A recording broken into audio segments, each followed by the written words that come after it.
Introducing the Porsche Panamera Turbo. This 2018 model car has been driven 20,000 km and is registered in the state of Haryana. Let's take a closer look at what this car has to offer. The Porsche Panamera Turbo is a car that commands attention.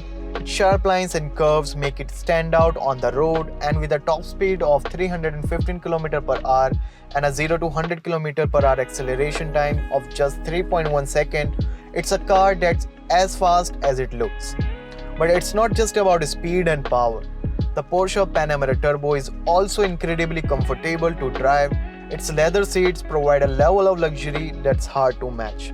And the car's advanced features like its touchscreen infotainment system and climate control make every journey a pleasure. Under the hood, the Porsche Panamera Turbo is powered by a 4-liter V8 engine that produces 550 horsepower, and with advanced features like a Porsche Active Suspension Management and Porsche Dynamic Chassis Control, this car handles like a dream. If you're looking for a car that offers both power and luxury, the Porsche Panamera Turbo is the car for you.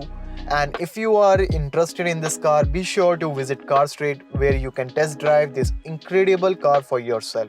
If you are interested in this car or any other car, visit Car Street today or directly DM us for more information. Thank you for watching.